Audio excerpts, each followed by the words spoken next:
protecting freedom, preserving the stability and prosperity of the rules-based order, and doing the daily work of building a more just and peaceful world. That's what Americans and Australians have been doing together for more than 100 years.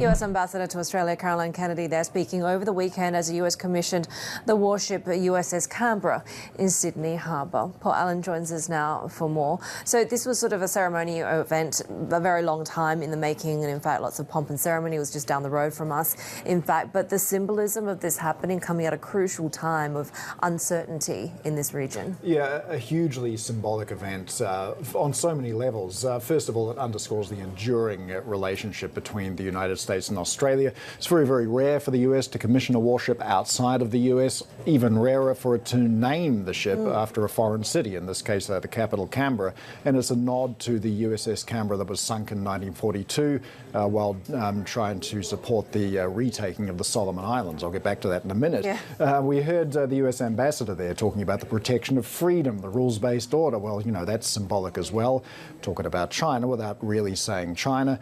And of course, China recently signed a security agreement with the Solomon Islands, so some more symbolism there. But for Australia, in a very, very familiar place here. On one hand, the US relationship, defence alliance, a cornerstone of defence here, and then on the other hand, China's the largest trading partner. So that sort of diplomatic tightrope, this whole event very symbolic of that as well. Australia is also planning to buy U.S. nuclear submarines under that AUKUS deal. But what are we expecting from the U.S. Congress? What will the reaction be? Yeah, well, just as this warship was being commissioned just down the road from us here in Sydney, US lawmakers were debating the future of that AUKUS deal. We had Republican members of the Senate Armed Services Committee moving to block the legislation that would enable the sale of Virginia-class nuclear submarines to Australia. And, of course, that's a critical first step of this deal.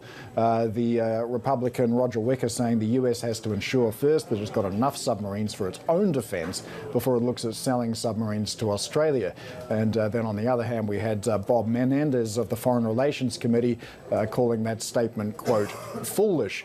Now, where does that leave Australia? Well, the Defence Minister, Richard Marles, here is pretty relaxed about it all. He sees it as just political gamesmanship, and he's confident that this is going to go ahead and it's going to be business as usual, and he's very happy with the pace of the AUKUS agreement proceeding. But we're just going to have to see how this unfolds on the US side, Sherry.